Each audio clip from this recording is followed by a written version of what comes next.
Hello and welcome to The Big Story, where we discuss the top news of today and explain why it matters. I'm Kimberly coming to you live from the Straits Times newsroom. We begin with how Deputy Prime Minister Heng sees the challenges ahead in the world and how Singapore can navigate through it. Mr. Heng was speaking at the annual Straits Times Global Outlook Forum and said, as the world builds walls, Singapore must go against the tide and build bridges. The free, open and rule-based international order is under stress. If countries wall up, or if there's a new Iron Curtain, the cost to Singapore will be significant.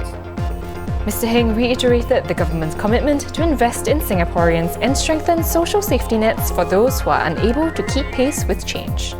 And our commitment to our people is that even as we create new opportunities, no one will be left behind, no one will be shut out. With us today, we have ST's US Bureau Chief, Nirmal Ghosh, who was at this morning's forum. Thanks for coming down all the way to join us. I know it's been a busy day. Thank you. So as a tiny country, right, what did DPM say, Singapore can do if big countries like the US, like China, start pushing their weight around? Yeah, well, basically he talked a lot about the fraying social compact in many places around the globe, and he talked about how Singapore must have preserve its unity, must not allow this kind of polarization to happen internally. And he emphasized that diversity is strength. And in terms of multilateralism and building bridges, he emphasized multilateralism because that gives small countries like Singapore a place at the table. And building bridges, was set against the what's happening around the world, where people are, some nations are getting increasingly protectionist, and that of course includes the United States. This has been a consistent message of Singapore leaders and others as well in the region, because they are caught in the cross currents of the US-China trade war, right? And trade is the lifeblood of Singapore. So Singapore just cannot afford to have walls around it or to build its own walls. That was the essence of his message. I see. Well, if we may pivot a little bit, right? At the forum today, the panelists also spoke about the Hong Kong protests, right, which is a hot topic recently. And actually, you actually conducted a special panel discussion of your own under the Asian Insider series, right? So what are your thoughts after listening to what the panelists had to say today? Well, one thing we have to watch is this Sunday. This Sunday are district elections in Hong Kong. Now, there's something like 18 districts and 452 seats.